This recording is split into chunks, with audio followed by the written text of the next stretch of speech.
नमस्कार दोस्तों, मैं संतोष गारे आप सभी लोगों का स्वागत करता हूं। आज हमारे साथ उर्वशी जोशी मैडम हैं और इन्होंने लगभग उनके जिंदगी में लाइफ इंश्योरेंस बिजनेस करते करते 9 बार एमडीआरटी किया है। बहुत ही अच्छा रिजल्ट्स अचीव किया है।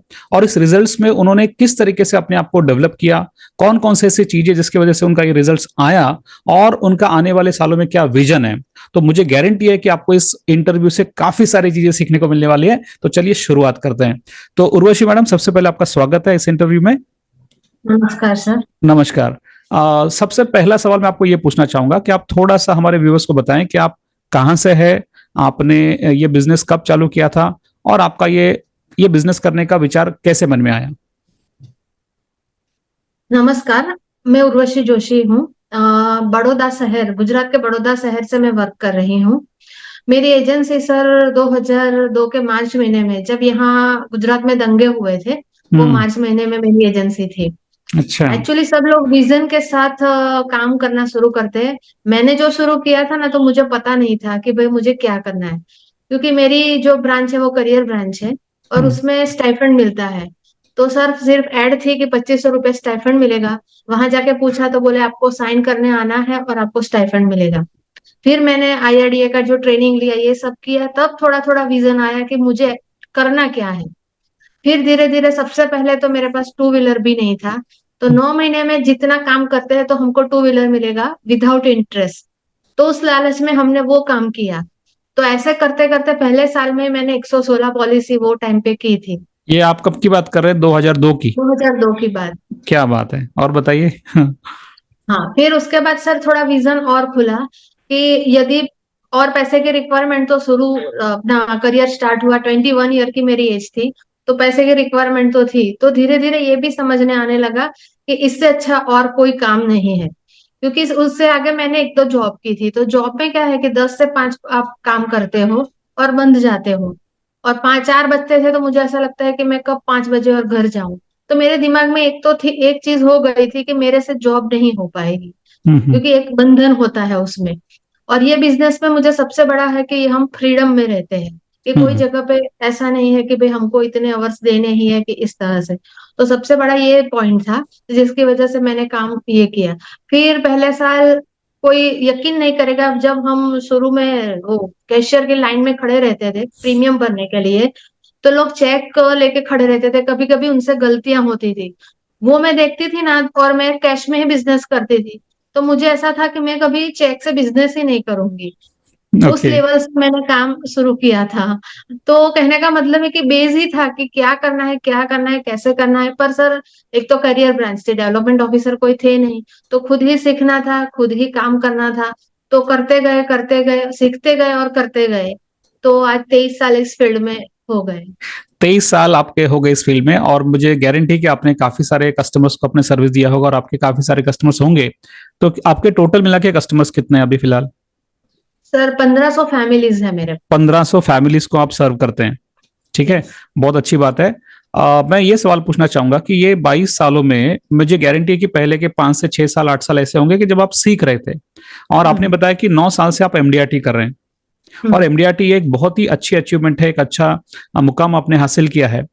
तो एमडीआरटी करने से पहले के साल आपके कैसे थे, और जब आपने एक बार एमडीआरटी करना चालू कर दिया उसके बाद आपके काम करने के तरीके में क्या बदलाव आया कि जिसकी वजह से आपका कॉन्फिडेंस इतना बढ़ गया? तो थोड़ा सा मुझे बिफोर एमडीआरटी आपका काम करने का तरीका कैसे था, और एमडीआरटी करने के बाद पिछले 9 सालों में क्या परिवर्तन आया है, थोड़ा सा वो बताएं। एक्चुअली पहले क्या था कि खुद काम करते थे। न- ऐसा सोचू तो 2010-11 तक खुद ही काम करते थे। यानी सर्विसिंग भी खुद करना और हम्म। नया बिजनेस का काम भी खुद ही करना, यानी प्यून टू प्रेसिडेंट सारा काम हम ही करते थे। तो कोई विजन नहीं था हमारे पास। मैं जब बोर्ड देखती थी कि भाई जेडएम क्लब में इतना पॉलिसी करना है, ये तो हम ऐसा सोचते हैं कि सीएम तक तो हम सोच ही नहीं सकते। और हम्म। हमारी ब्रांच में जो एमडीआरटी एजेंट होते थे, तो हम्म। उनके बारे में सोच के हम ऐसा ही सोचते कि ये कैसे कर लेते हैं। हम्म। विजन ही नहीं दिखता था। पर 2011 के बाद मैंने काफी ट्रेनिंग भी ली और उसके साथ साथ मेरे में भी कॉन्फिडेंस बढ़ा। और उसके बाद मैंने कभी सर्विसिंग का जो पोर्टफोलियो है वो पूरा स्टाफ को हैंड ओवर कर दिया। ऑफिस एस्टेब्लिश की। इसकी वजह से क्या हुआ कि मेरे पास टाइम बचा, कि जिसकी वजह से मैं लोगों तक ज्यादा से ज्यादा इंश्योरेंस, अभी मेरा म्यूचुअल फंड का भी काम है 10-12 सालों से, तो वो भी जो अवेयरनेस पूरी है वो ज्यादा से ज्यादा लोगों तक अपना टाइम दे पाए। तो उसकी ओके। वजह से कि हम फोकस्ड रहते हैं, और पूरा वर्किंग का जो स्टाइल है वो पूरा चेंज हो गया लास्ट 10 सालों में। ओके। आपके कितने एम्प्लॉयज है? आपने बोला कि आपका स्टाफ है अभी, तो थोड़ा सा बताएंगे आपका स्टाफ कितना है अभी? सर मेरे पास 2 एम्प्लॉयज है। एक ओके। फील्ड में लड़का है जो ओके। रिन्यूअल कलेक्शन और वो सब के लिए, या सारी ब्रांचेस का जो भी काम है वो करता है। ओके। और एक स्टाफ में जो लेडी है वो हम्म। बैक ऑफिस पूरा हैंडल करती है। हम्म। यानी रिन्यूअल या कुछ भी जो बैक हम्म। ऑफिस का काम है वो मुझे देखना नहीं पड़ता। सिर्फ 15 दिन या 20 दिन में एक बार मैं नजर कर लेती हूँ कि क्या क्या चल रहा है। ओके। मैं अगला सवाल ये पूछना चाहूंगा कि जैसे आपने एमडीआरटी किया अभी, पिछले साल का आपका एमडीआरटी हो गया, और एमडीआरटी करने में चैलेंजेस तो होते ही है। मुझे गारंटी कि हमारे काफी सारे व्यूवर्स ऐसे होंगे कि जो सालों से इस बिजनेस में है, एमडीआरटी सीओटी टीओटी करना चाहते हैं, लेकिन कभी कभी ऐसे होता है कि बोलते हैं ना कि 80-90% काम हो जाता है, थोड़े के लिए रह जाता है एंड में। तो हम्म। आप उनको क्या सजेशन देंगे आपके एक्सपीरियंस से कि अगर एमडीआरटी हमें करना है, जैसा अभी 2024 चल रहा है, तो 2025 का 31 दिसंबर से पहले अगर हमको एमडीआरटी पूरा करना है, तो अभी से लेके प्लानिंग में आप क्या इनपुट देना चाहेंगे? कौन कौन से हमने सोच में विचार रखना चाहिए, कैसे काम करने को प्रायोरिटाइज करना चाहिए, जिससे हम कम समय में और जल्द से जल्द एमडीआरटी कर दे? तो ये थोड़ा सा आपको क्या लगता है? एक्चुअली सर मेरा हर साल पहले दिन से ही पता होता है कि मुझे कितना करना है और कितना बाकी है। हम्म। आज भी मुझे हमारा इस साल का 9,85,000 समथिंग जो भी करना है एमडीआरटी का, जो भी इस साल का टारगेट है, तो आज मुझे पता है कि मेरा 9,12,000 बाकी है।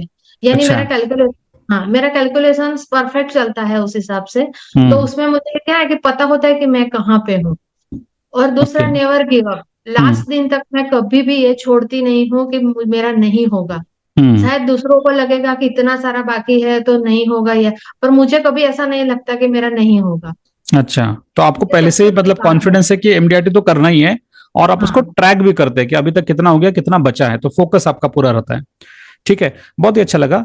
मैं आपके बात करने के तरीके से थोड़ा सा ये समझ पा रहा हूँ कि आपने हमारा 5 दिन का वैल्यू मार्केटिंग वर्कशॉप अटेंड किया, जिसके माध्यम से आपने वीडियो कैसे बनाना है, सोशल मीडिया में अपने आप को प्रमोट कैसे करना है, और सोशल मीडिया प्रेजेंस कैसे क्रिएट करना है, कस्टमर के दिमाग में अपना परसेप्शन कैसे बिल्ड करना है।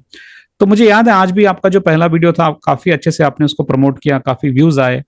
तो मैं ये जानना चाहता हूं कि आपके इस 22 साल के जर्नी में पिछले 6 महीने में या पिछले 3-4 महीने में आपने जो वीडियो मार्केटिंग सीखा, वैल्यू मार्केटिंग सीखा, वैल्यू मार्केटिंग यानी कि मार्केटिंग करने से पहले कैसे हम कस्टमर की जिंदगी में वैल्यू ऐड कर सकते हैं, तो ये कैसे आपके बिजनेस को सपोर्ट किया, कैसे आपके बिजनेस को थोड़ा सा परिवर्तन आया, और ये जर्नी आपको कैसे लग रहा है? हम चाहते हैं कि इंश्योरेंस एडवाइजर ने फिजिकल बिजनेस तो करना ही चाहिए, लेकिन कम से कम 50% बिजनेस उसने डिजिटल करना चाहिए, घर बैठे करना चाहिए, हो सके तो आगे जाके अपने बिजनेस को प्रमोट करना चाहिए ऑनलाइन भी।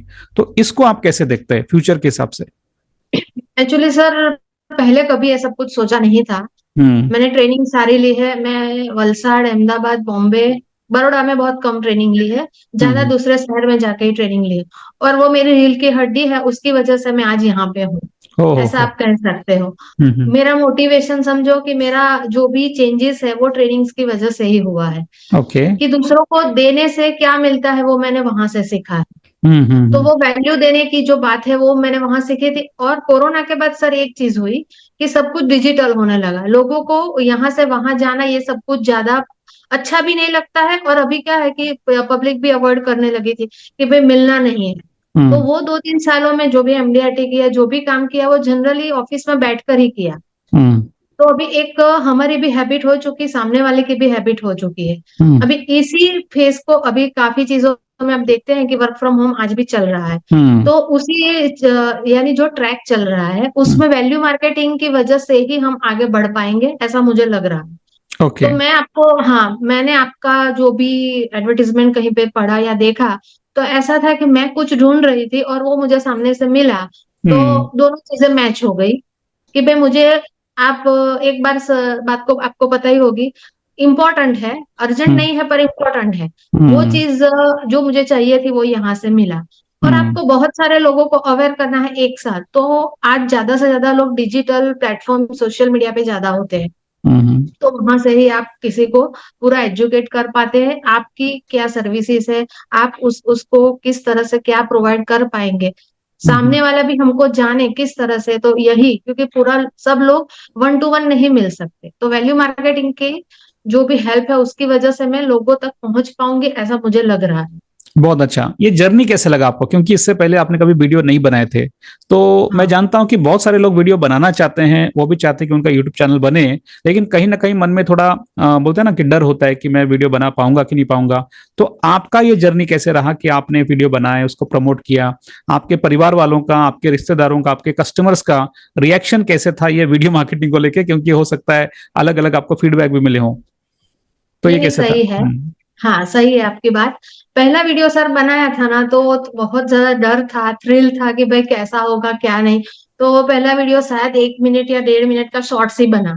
ठीक है। उसमें बहुत, हाँ, कॉन्फिडेंस नहीं था ऐसा नहीं था, पर थोड़ा हम्म। डर तो हमें होता ही है कि भाई हम्म। कैसा। दूसरे वीडियो में आप देखेंगे ना, तो मैंने 50 रिटेक लिए होंगे तब जाके वो वीडियो मैंने बनाया। ओके। हाँ, तो क्या है, उसमें भी थोड़ा डर था। पर जो तीसरा वीडियो मैंने बनाया काफी हम्म। लंबा है, वो जो सर्विसिंग का वीडियो है, उसमें मुझे काफी फीडबैक भी आया कि काफी इंश्योरेंस और म्यूचुअल फंड की सर्विसेज है जो लोगों को पता ही नहीं है कि ऐसा करेक्ट। ऐसा होना चाहिए। तो करेक्ट। वो जो था, वो मुझे फीडबैक काफी आए कि भाई हमको ये पता नहीं था इसमें क्या होता है, या एक एग्जांपल लेते हैं कि फ्रेश नॉमिनेशन क्या होता है, डीएबी हम्म। क्या होता है। ये सब कुछ लोगों ने मुझे, यानी मुझे फोन करके पूछा कि ये किस तरह का होता है। तो काफी जो ये जर्नी है उसपे काफी थ्रिल भी रहा, हम्म। काफी अच्छा एक्सपीरियंस और कॉन्फिडेंस बहुत बिल्डअप हुआ। Very good. हम जैसे बात करते हैं कि वैल्यू मार्केटिंग, यानी कि कस्टमर को मार्केटिंग करने से पहले, प्रेजेंटेशन देने से पहले उसके जिंदगी में कुछ वैल्यू ऐड करना चाहिए। कस्टमर ने आपके बारे में एक अच्छा सोचना चाहिए, तभी वो आपको अपॉइंटमेंट देगा। तो ये वीडियो मार्केटिंग की जर्नी में जहां तक हम बात करते हैं कि कस्टमर से एक्चुअली प्रेजेंटेशन देने से पहले अगर कस्टमर आपका वीडियो देख लेता है, और आपके बारे में जैसे आपने बोला कि वो वीडियो सर्विसिंग का वीडियो देखने के बाद उन्होंने बोला कि हमको पता ही नहीं था डीएबी के बारे में, फ्रेश नॉमिनेशन के बारे में, तो और कस्टमर ने आपको फोन भी किए वीडियो देखने के बाद, तो आज तक का अनुभव यह रहा है लाइफ इंश्योरेंस इंडस्ट्री में कि हम कस्टमर को पॉलिसी बेचने से पहले अपॉइंटमेंट लेने के लिए फोन करते हैं।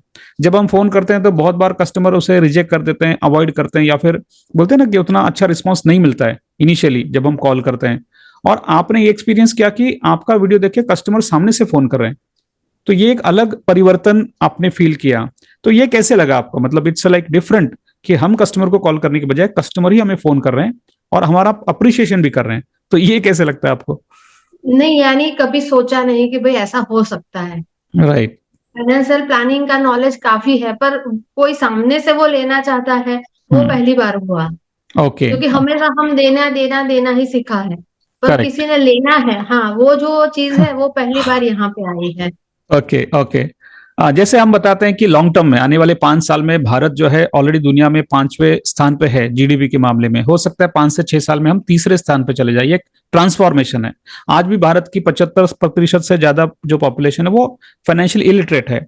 तो एक फाइनेंशियल एडवाइजर, एक इंश्योरेंस एडवाइजर का जो रोल होता है कि भारत के लोगों को इंश्योरेंस इन्वेस्टमेंट के बारे में अवेयर करना, उनको ये सब बताना और उनका फाइनेंशियल प्लानिंग करना, ये जिम्मेदारी जो आपके ऊपर है, ये जिम्मेदारी को पूरा करते करते अपने सपनों को भी पूरा करना है। आपके भी परिवार के सपने होंगे।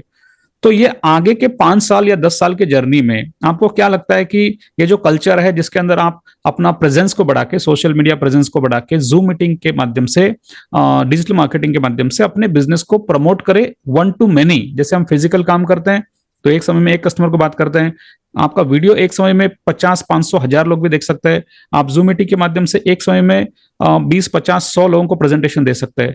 तो मैं समझ रहा हूं कि आप ऑलरेडी इस जर्नी को एंजॉय कर रहे हैं, लेकिन आने वाले 5 साल में, 10 साल में आप इस इंडस्ट्री को, इस काम करने के तरीके को या अपने बिजनेस में क्या चेंजेस देखना चाहती हैं, जिससे आपको लगेगा कि आपका एक बिजनेस जो अभी फिलहाल ऑलरेडी काफी अच्छा है वो और बढ़ जाए? इसके बारे में आपकी क्या सोच है?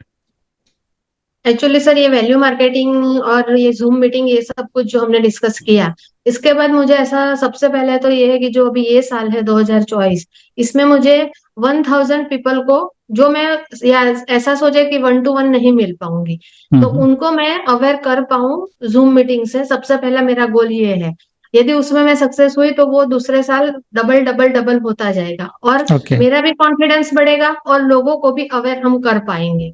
अच्छा। क्योंकि अल्टीमेटली ये है कि जब हमारे यहाँ पर आपने ही बोला कि 70% पीपल्स फाइनेंशियल प्लानिंग के लिए अवेयर नहीं है। यदि हम्म। उनकी अवेयरनेस बढ़ेगी, उनको समझ में आएगा कि भाई रियल में क्या करना है, हम्म। तो वो चीज जब समझ जाएंगे तो ऑटोमेटिक जो रिजल्ट है वो तो हम्म। आने ही है। जो हम्म। हमारे ड्रीम्स है, हमारी इनकम है, वो सब चीजें क्या है कि वो बाय प्रोडक्ट आ जाएगी। पहले हम्म। लोगों में अवेयरनेस एक बार आ जाए, उसके साथ ही ये सब कुछ जुड़ा हुआ है। वेरी गुड, बहुत अच्छा। तो आप इस साल में 1,000 से ज्यादा परिवारों को फाइनेंशियल लिटरेट करना चाहती हैं, और ये 1,000 लोगों को फाइनेंशियल लिटरेट करना, ये फिजिकल के बजाय डिजिटली आपको लगता है आसान हो सकता है?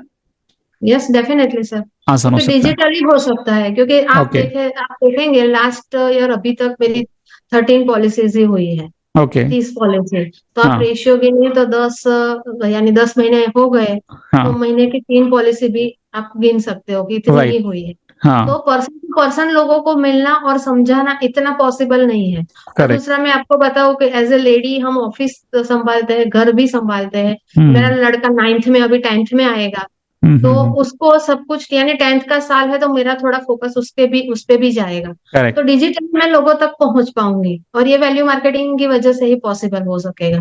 बहुत अच्छा। एक ऐसा सवाल है जो काफी सारे लोग जो इंश्योरेंस इंडस्ट्री में काम कर रहे हैं, जैसे लाइफ इंश्योरेंस कॉर्पोरेशन में LIC में 14 लाख से ज्यादा अभी करता है।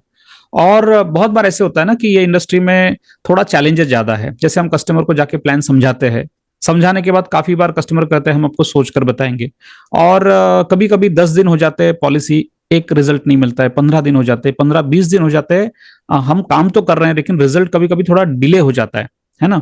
तो आपके जिंदगी में ये 20 साल के एक्सपीरियंस में ऐसा कभी ना कभी डेफिनेटली हुआ होगा कि कुछ दिनों तक आपको उसका रिजल्ट नहीं मिला, और थोड़ा सा अंदर से फिर ना थोड़ा सा निगेटिविटी आने लगता है कि अरे मैं काम तो कर रहा हूँ, रिजल्ट उतना नहीं आ रहा है।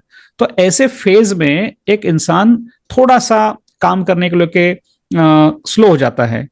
तो ये जो हमारे पार्टिसिपेंट्स है, या फिर ये जो ऐसे लोग हैं लाइफ इंश्योरेंस में कि जो बिजनेस कर रहे हैं लेकिन कभी कभी थोड़ा चैलेंजेस बढ़ जाता है, रिजल्ट्स लेट आते हैं, डिले होता है, कस्टमर कभी कभी बार बार बोलते हैं हम सोच कर बताएंगे, तो ऐसे पीरियड में आप अपने आप को कैसे पॉजिटिव रखते हैं, और ऐसे सिचुएशन में आपको क्या लगता है कि कैसे आपने आपको हैंडल किया?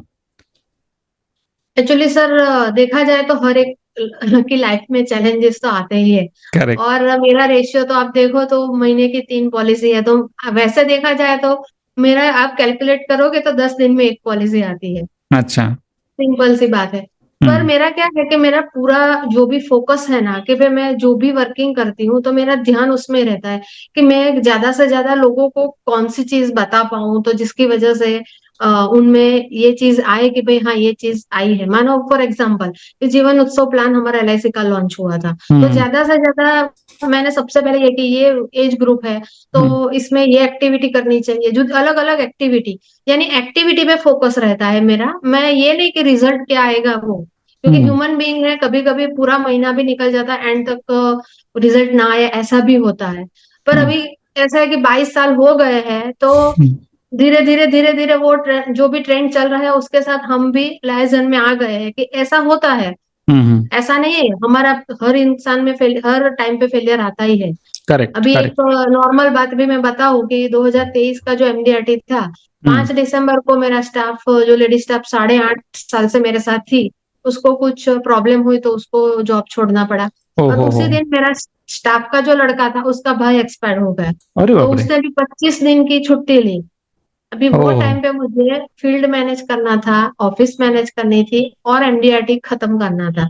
तो वो चैलेंजेस तो मेरी लाइफ में भी आते ही है, क्या पर बात उसको है। बहुत शांति से मैनेज करना पड़ता है, क्योंकि कोई नहीं करेगा, जो हमें करना है तो वो तो हमें ही करना पड़ता है। बहुत सही, बहुत अच्छा एग्जाम्पल दिया आपने। मेरा एक और सवाल यह है कि जैसे आपने पिछले साल का MDRT किया, कितने पॉलिसी में आपका MDRT हुआ वो लगभग? 25 से 30 पॉलिसी। तो एवरेज प्रीमियम आपका क्या रहता है? मतलब आप जो कस्टमर को प्लान बताते हैं उसका सालाना एवरेज प्रीमियम कौन से रेंज में होता है साल का? 1 लाख से 1.5 लाख के आसपास तो होता है। एवरेज टिकट साइज आपका 1 लाख से 1.5 लाख का है। हम्म। और आपने अभी तक हाईएस्ट प्रीमियम, ईयरली प्रीमियम कितना प्रीमियम का पॉलिसी बेचा है highest? Highest 6 lakh something. 6 lakh का बेचा है। ओके, लेकिन आपका एवरेज 1 से 1.5 लाख का है। ठीक है। ओके। तो ये जो 1 से 1.5 लाख का प्रीमियम आप बेच रहे हैं, मुझे पता है कि काफी सारे एडवाइजर ऐसे हैं कि जो बिजनेस कर रहे हैं, पैसा कमा रहे हैं, लेकिन वो साल का 25,000 का प्रीमियम, 50,000 का प्रीमियम, 75,000 का प्रीमियम, 1 लाख या उससे ऊपर का प्रीमियम बताने में थोड़ा सा डरते हैं अंदर से, या फिर उनको लगता है शायद से कस्टमर निगेटिव हो जाएगा, या फिर वो आंसर मिलेगा कि नहीं मिलेगा प्रीमियम। तो ऐसे काफी सारे लोग हैं जो एवरेज प्रीमियम 25,000, 50,000, 75,000 तक का बेचते हैं। आपने भी शुरुआती दौर में हो सकता है कि आपका एवरेज प्रीमियम टिकट साइज कम रहेगा, तो इसको आप कैसे देखते हैं कि हम काम तो कर ही रहे, बिजनेस तो करना ही है, लेकिन अगर हम प्रीमियम साइज को थोड़ा बढ़ा दे तो इससे आपका बिजनेस तो बढ़ ही सकता है, लेकिन उसमें जो चैलेंजेस है वो भी थोड़े से बढ़ सकते हैं। तो जब से आपने हाईएस्ट प्रीमियम बेचना चालू किया, उसके बाद आपको कौन से ऐसे चैलेंजेस आए कि जो पहले नहीं आते थे, लेकिन कैसे आपका काम करने का तरीका बदल गया? क्योंकि मेहनत तो कर रहे हैं और कम पॉलिसी में एमडीआरटी करना ये एक बहुत अच्छी स्किल है। तो बड़ा प्रीमियम बेचना चाहिए कि छोटा प्रीमियम बेचना चाहिए, इसके ऊपर भी कभी कभी लोग सोचते हैं कि क्या करना चाहिए। आपको क्या विचार है इसके ऊपर लेके? सर हर इंसान का एक फील्ड होता है। करेक्ट। पहले मेरी पहली पॉलिसी थी तो 1500 2000 ईयरली, और वो भी क्वार्टरली में आई थी। अच्छा। ऐसा ऐसे हाँ, यानी 20,000 25,000 की पॉलिसी हम बेचते थे। करेक्ट। फिर धीरे धीरे जो भी सीखते गए, तो फिर हम फैक्ट फाइंडिंग करना स्टार्ट किया। ऐसा ओके। नहीं, आज भी मेरी 25,000 की भी पॉलिसी होती है, हम्म। मंथली 1,500 रुपए का भी होता है ईसीएस। ऐसा कि नहीं होता, ऐसा नहीं है। हम्म। पर कहने का मतलब आज हमारे साथ साथ हमारा कस्टमर की इनकम भी बढ़ी है, क्योंकि हम्म। मेरे पास सेकंड जनरेशन है आज।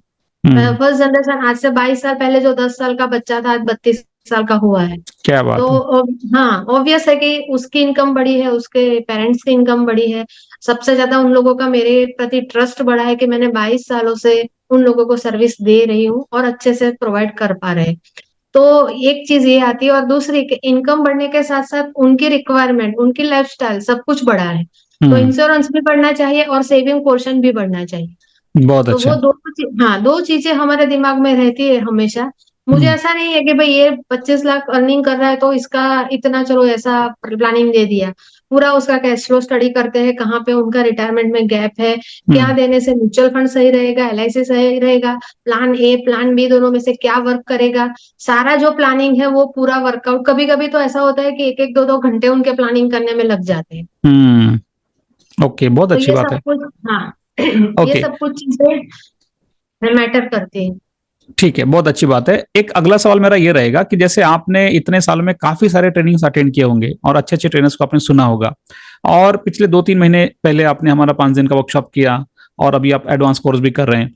मेरा सवाल ये है कि as a trainer, as a आपने अभी हमारा ट्रेनिंग करने का तरीका देखा, फिर आपको सपोर्ट करने का तरीका, हमारे कुछ कोचेस होते हैं जो आपको सपोर्ट करते हैं हैंड होल्डिंग के लिए, ये ट्रेनिंग कंपनी चलाने का या फिर इसको आपको कंडक्ट करने का एक अलग तरीका, वैल्यू मार्केटिंग का सपोर्ट करने का, तो आप क्या डिफरेंशिएट फील कर रहे हैं, यानी कि हमारी ट्रेनिंग में या फिर इस प्रकार के प्रोग्राम में ऐसे कौन सी चीजें जो आपको अच्छी लगती है, या डिफरेंशिएट आपको लगता है कि this is a differentiating factor जो आपने महसूस किया, ऐसा क्या लगता है आपको?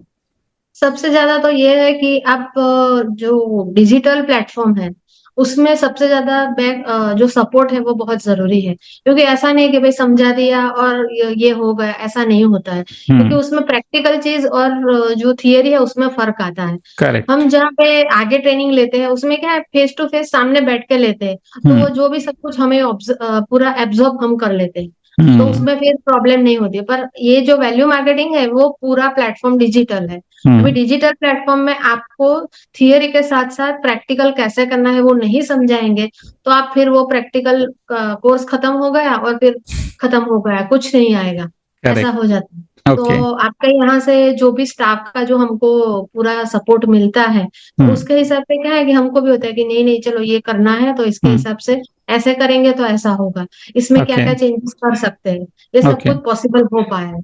बहुत अच्छा। एक अलग सवाल पूछता हूँ, अभी जैसे ये फरवरी महीने चल रहा है, अगला महीना मार्च का महीना है, 8 मार्च को वुमेन्स डे होता है, और मैं तो आपके अंदर बहुत ही अच्छा एक देख पा रहा हूँ कि एज अ वुमन आप 22 साल से काम कर रही हैं, आपका बेटा 9वीं कक्षा में है, आप उसको भी सपोर्ट कर रही हैं, और जैसे आपने दिसंबर का बताया कि एक ही दिन आपके दोनों एम्प्लॉय मतलब आपको सिस्टम में नहीं थे, तो आपने कैसे उसको ओवरटेक किया, आपके परिवार वाले भी आपको सपोर्ट कर रहे होंगे, और ये जर्नी में आप अपने आप को भी ट्रांसफॉर्म कर पाई। मुझे लगता है 20 साल पहले के उर्वशी मैडम और आज के उर्वशी मैडम में काफी फर्क है ना? तो ये जो एंटरप्रेन्योरशिप है जिसके अंदर आपने सोसाइटी, समाज को, कि भारत के लोगों को इंश्योरेंस के बारे में अवेयरनेस करना, और उसमें से 2 पैसे हम भी कमाना, और अपने परिवार को कंट्रीब्यूट करना फाइनेंशियली, तो इसको आप कैसे देखते हैं, अपने डेवलपमेंट को कैसे देखते हैं? डेवलपमेंट में सर सबसे बड़ा तो ये है कि पैसा तो सबको प्यारा होता है, और पैसा तो हम कमा ही लेते हैं। एक हम्म। एक हमारे पास फाइनेंशियल प्लानिंग के सारे इंस्ट्रूमेंट है उसमें से। पर हम्म। सबसे बड़ा क्या है कि लोग हम पे बहुत ट्रस्ट करते हैं। मेरे लिए करेक्ट। वो ट्रस्ट की बहुत ज्यादा वैल्यू है। मेरे पास एक एग्जांपल दो कि किसी की एक पॉलिसी आज मेरे पास है, उसकी 5 पॉलिसी किसी और एजेंट की है जो ऑर्फन है। आज उसका डेटा भी मेरे यहाँ उसी तरह से यानी चलता है जैसे वो मेरी पॉलिसी हो। मुझे फिर हम्म। याद नहीं रहता कि वो पॉलिसी मेरी है या किसी और की। उसका हम्म। पूरा सर्विसिंग मैं ही करती हूँ, और यदि डेथ क्लेम हो तो भी वो मैं ही संभालती हूँ। तो ये सब में क्या है कि हमको वर्क सेटिस्फेक्शन भी बहुत ज्यादा मिलता है। राइट। अल्टीमेटली सिर्फ पैसा नहीं होता है, वर्क सेटिस्फेक्शन भी बहुत इंपॉर्टेंट होता है। और फैमिली में भी एक ऐसा कहा जाए कि मेरा लड़का है वो, हम्म। मेरे से ज्यादा उसको ज्यादा ये है कि भाई एमडीआरटी में कहाँ पहुंचे, कितना अच्छा। हुआ। क्या बात है, बहुत अच्छा। फिर आपका फैमिली इन्वॉल्व है यानी कि आपके प्रोफेशन में? मेरे हाँ यानी शुरू शुरू में मैंने तो बड़ौदा पूरा वैसे देखा था, पर पता नहीं था कि कैसा है। शुरू में हम्म। मेरे हस्बैंड ने मेरा मुझे बहुत ज्यादा सपोर्ट किया। हम्म। सपोर्ट यानी वो जॉब पे से आते थे, उसके बाद 8:30 बजे हम लोग मैच्योरिटी के क्लेम लेके जाते थे लोगों अच्छा। के घर। ओके। उसमें पूरा बेस बड़ौदा में बना, और हम्म। उसके हिसाब से उनका जो शुरू में सपोर्ट था, आज उनको जरूरत नहीं है कि भाई हाँ चलो मैं फ्लो में काम कर लेती हूँ। आज उनको ये पता भी नहीं है कि क्या रोज का चल रहा है ये सब कुछ। पर कहने का मतलब है कि शुरू में जो सपोर्ट चाहिए था वो सब कुछ वहां से मुझे मिला। मिला और आपको? मेरे इन वगैरह भी, और मेरे पापा सबने भी मुझे इतना सपोर्ट किया कि बैक सपोर्ट अच्छा था फैमिली का, तो उसकी वजह से ये कर पाए। बहुत अच्छा, तो वेरी नाइस। एक आखिरी सवाल पूछने से पहले एक सवाल पूछूंगा कि अ, ये नोबेल प्रोफेशन है, लाइफ इंश्योरेंस या फाइनेंशियल प्लानिंग एक नोबेल प्रोफेशन है ना? कोरोना के पीरियड में हो सकता है आपके भी कुछ कस्टमर्स के क्लेम आए हो, तो आपने सब मिला के अब तक लगभग कितने क्लेम सेटल किए होंगे? डेथ क्लेम की बात करेंगे तो लगभग वो लगभग तो एवरेज लगभग 50 एक क्लेम हुए होंगे। 50 एक क्लेम अपने सेटल किए होंगे। और ये 50 क्लेम में से मुझे ऐसे लगता है कि डेफिनेटली एक या दो क्लेम ऐसे होंगे कि जिसके अंदर आप पर्सनली इन्वॉल्व हो गए होंगे सर्विस देने के लिए। हो सकता है उस परिवार के ऊपर जो वो सिचुएशन आई जिसके अंदर हो सकता है उनके परिवार वाले उसको समझ ना पाए, और उस वक्त में एक लाइफ इंश्योरेंस एडवाइजर का रोल बहुत बड़ा हो जाता है उनको मेंटल सपोर्ट करने के लिए, उनको जो भी डॉक्यूमेंटेशन है उस प्रोसेस को आसानी से करे विदाउट डिस्टर्बेंस। तो ऐसी कोई केस स्टडी, ऐसी कोई एग्जाम्पल अगर आपको याद है और आप शेयर करना चाहे, क्योंकि देखो काम तो हर प्रोफेशन में करते हैं, लेकिन ऐसे काम करके जब इस प्रकार के सिचुएशन में हम किसी को सपोर्ट कर पाते हैं और उनके चेहरे पे जो खुशी देखते हैं, ये पैसे से भी बड़ी है। तो ऐसा कोई आपका एक्सपीरियंस अगर है जो आप शेयर करना चाहें डेथ क्लेम के बारे में, तो कर सकते हैं। एक्चुअली सर डेथ क्लेम में तो मैच्योरिटी क्लेम में मेरा इन्वॉल्वमेंट इतना नहीं होता है, वो स्टाफ संभालता है। हम्म। पर डेथ क्लेम में मेरा पर्सनली हर डेथ क्लेम में मेरा इन्वॉल्वमेंट खुद ही रहता है, ओ क्योंकि वेरी मैं गुड। 20 साल में क्या है कि फैमिली से हम अटैच हो जाते हैं। हम्म। वो फैमिली हमें हमारी फैमिली जैसे ही लगने लगती है। हम्म। ऐसा नहीं लगता कि भाई चलो ये सिर्फ क्लाइंट है या प्रोफेशनल रिलेशन है, उनको पैसे दिलाने, ऐसा नहीं लगता है। हम्म। सिंपैथी और इम्पैथी दोनों में बहुत फर्क है, तो हम वो चीज को हम्म। एम्पैथी में देख पाते हैं, समझ हम्म। पाते हैं कि वो जगह पे हम होते तो हमारी सिचुएशन क्या थी। हम तो हम्म। चलो इंश्योरेंस फील्ड में सारी चीजें समझते हैं, पर उनकी फैमिली के लिए तो ये सब चीजें एकदम से होने वाली चीजें हैं, जिनमें हम्म। उनको बहुत सारी तकलीफ हुई है।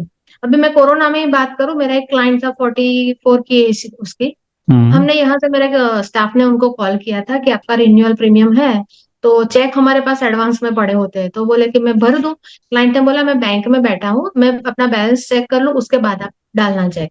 फिर वो क्लाइंट का फोन नहीं आया, तो दूसरे तीसरे दिन फिर से ऑफिस से फोन गया, तो क्लाइंट ने सीधा बोला कि मैं तो हॉस्पिटलाइज हूँ कोरोना की वजह से। हम्म। तो सीधा गोत्री हॉस्पिटल में हमारे यहाँ पे जो है उसमें वहां पर वो एडमिट था। तो मेरे स्टाफ ने बोला कि ये तो यहाँ पे एडमिट है।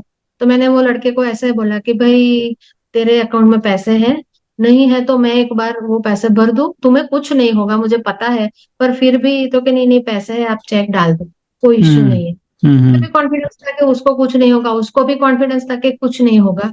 29th को उसका सर डेथ हो गया। ओ। और उसकी फैमिली में उस पे डिपेंड, काफी बड़ी फैमिली है, और उस पे ही सब कुछ डिपेंड था। तो वो सबसे बड़ा तो यही हुआ कि कैसे एक होगा।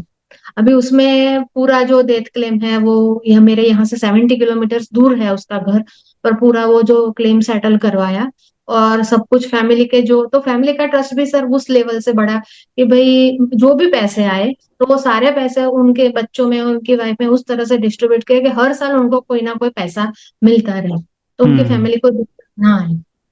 और एलआईसी ने भी कोरोना में जो भी डेथ क्लेम आए ना, उनमें बहुत ही अच्छे से सपोर्ट किया कि कभी भी कोई दिक्कत हमें नहीं आई है। दूसरा करेक्ट। सर, उसका क्लेम सेटल हुआ सितंबर महीने में।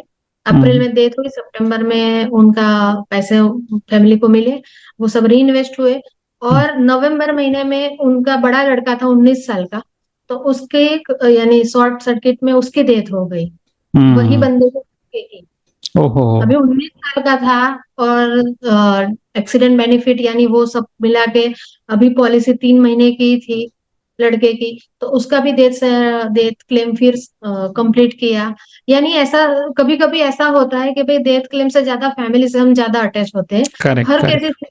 हाँ, तो वो सब जो एक्सपीरियंस होता है ना, तो वो हमको सेटिस्फेक्शन देता है कि हाँ, हम हम्म। कुछ किसके लिए कुछ कर पा रहे हैं। ओके, बहुत अच्छा लगा आपने जो शेयर किया।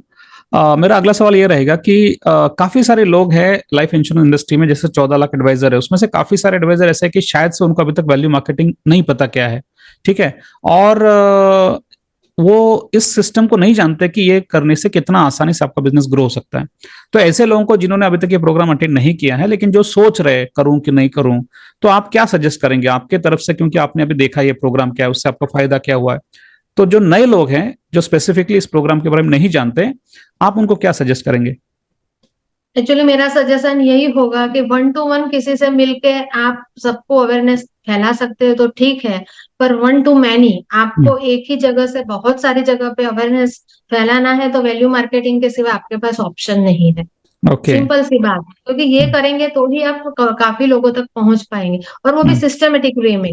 सिंपल से कोई वीडियो बना के फ्लो कर दिया, वो कोई मतलब नहीं है। आपको करेक्ट। सिस्टमेटिकली प्रॉपरली किस तरह से क्या कंटेंट डालने हैं, वो सब कुछ वैल्यू मार्केटिंग के हिसाब उसमें से ही आप सीख पाओगे। बहुत अच्छा। लास्ट क्वेश्चन रहेगा मेरा आज के दिन के लिए, वो ये है कि मैं अभी देख रहा हूं कि ऑलरेडी आपने एक 22 साल में अपने बिजनेस को ग्रो किया, एमडीआर तक आप पहुंच गए हैं। हो सकता है फ्यूचर में आप सीओटी टीओटी भी करना चाहें। हो सकता है आज से 10 साल के बाद आपके पास जो टीम है काम कर रही स्टाफ, वो 2 के बजाय 5 10 बड़ा हो जाए। हो सकता है आप इस इंडस्ट्री में अभी जैसे आपके 1500 कस्टमर है, तो आज से 10 साल के बाद आप इसको मल्टीप्लाई करना चाहेंगे, एक्सपोनेंशियली ग्रो करना चाहेंगे। हो सकता है 10,000 5,000 या उससे भी ज्यादा। तो आज से 10 साल के बाद आप अपने आप को कैसे देखते हैं इस बिजनेस में। 10 साल के बाद सर, मेरी अभी 45 एज है। ओके। अभी 15 साल काम करना है। तो अच्छा। अगले 10 साल ऐसा काम करना है कि यहाँ से हम्म। डबल तक पहुंच जाए। अच्छा। क्योंकि हाँ, मेरा जनरली क्या है, मैं बैलेंसिंग लाइफ में मानती हूँ, बिलीव करती हूँ कि हमारी फैमिली, हमारा ऑफिस और वो सब कुछ स्टेबल रहे। ऐसा करेक्ट। नहीं कि कोई, हाँ, एक ही चीज के पीछे। और हम्म। एज ए लेडीज कभी कभी काफी चैलेंजेस आती है कि कोई हम्म। बीमार पड़ गया, ये हुआ, हमें कुछ हुआ, ये सब कुछ। तो उसके हम्म। साथ साथ चल चल के उतना है, 10 साल पहले मैं जहाँ थी वहां से आज मैं डबल पे हूँ, तो आज से 10 साल के बाद मैं और डबल डबल पे पे रहेंगे। हूँ। अच्छा, स्पेसिफिकली महिलाओं के लिए क्या सजेशन देना चाहेंगी, क्योंकि महिलाएं भी इस बिजनेस में आती हैं, और जैसे आप खुद फेस कर रही हैं कि फैमिली भी पकड़ना है ना, संभालना है, बिजनेस को भी फोकस करना है, कस्टमर के सर्विस को देना है। और कभी कभी तो महिलाओं के लिए आप एक आखिरी टिप क्या देना चाहेंगे कि जो महिला ये बिजनेस में आती हैं उनको इसमें सक्सेस के लिए कैसे चैलेंजेस को ओवरकम करना चाहिए। चैलेंजेस सबसे पहले जो महिलाओं के लिए आते हैं वो घर का काम होता है। अच्छा। तो ये, हाँ, तो सबसे पहले मुझे किसी का अच्छा नहीं लगता, मैं खुद ही करूंगी सब। एक तो ये जो फिलोसॉफी है उसमें से उनको निकलना पड़ेगा, हम्म। क्योंकि इसमें से नहीं निकलेंगे तो आप काम नहीं कर पाओगे। हम्म। मेरे यहाँ पे पूरा वर्क है, वो पूरा सिस्टमेटिक है, कुक से लेके मेड तक सब कुछ वेल ऑर्गेनाइज है। हम्म। दिक्कतें उसमें भी आती है, कभी वो लोग नहीं आते तो जो और महिलाएं हैं वैसे ही दिक्कतें मुझे भी आती है। मुझे भी सब कुछ करना पड़ता है, ऐसा नहीं कि नहीं करना पड़ता है। पर हम्म। उसमें फिर उलझ के रह जाना वो कोई बात नहीं है कि भाई मेरा हम्म। ये प्रॉब्लम है तो मैं उसमें उलझू। उसमें से हम कैसे रास्ता निकालें, ये हम्म। सबसे ज्यादा इम्पोर्टेंट है। और दूसरी चीज है कि हमारा हर एडवाइजर के लिए, नॉट फॉर ओनली वुमेन, पर हमारा ईगो हम यदि ईगो को सेटिस्फाइड करेंगे ना तो हम हम्म। काम नहीं कर पाएंगे। सामने अच्छा। वाला कोई कॉल नहीं हमारा उठाता है, जरूरी नहीं है कि वो कोई ऐसे ही हमको इग्नोर कर रहा है, वो अपना बिजनेस कर रहा है। तो वो उसका पूरा इन्वॉल्वमेंट उसमें ही होगा, तो ठीक है, नहीं उठाया, क्या हम्म फर्क पड़ता है। हम्म तो हम्म, ये जो हमारी लाइफ की फिलोसॉफी है ना, ये हमको चेंज करनी पड़ती है, तो हम्म। ही हम कोई काम कर पाते हैं। ओके। तो बहुत अच्छा लगा उर्वशी जी आपसे बात करके, और मुझे गारंटी है कि इस इंटरव्यू से हमारे पार्टिसिपेंट भी काफी लाभान्वित होंगे। और जिस तरीके से आपने बताया कि 22 साल पहले आपने प्रोग्राम को या बिजनेस को स्टार्ट किया, धीरे धीरे करते करते 1500 रुपए की पॉलिसी से लेकर आज आप 1.5 लाख तक का ईयरली प्रीमियम बेच रहे हैं, और 9 बार आप कंसिस्टेंटली एमडीआरटी कर चुके हैं। आने वाले 10 साल में अपने बिजनेस को और डबल करना चाहती हैं अपने परिवार को संभाल के। तो एक बहुत ही अच्छा विचार आपने बताया कि लाइफ बैलेंस होना चाहिए, और आप अपने बिजनेस को बैलेंस करने के लिए इस डिजिटल प्लेटफॉर्म को भी इस्तेमाल करना चाहती हैं, जिससे फिजिकल वर्क थोड़ा कम हो जाए, डिजिटल वर्क बढ़े। तो इस बहुत अच्छे डिस्कशन के साथ मैं आपका धन्यवाद देता हूं, आपने अपना समय दिया उसके लिए। Once again thank you. Thank you so much sir. Thank you. Thank you.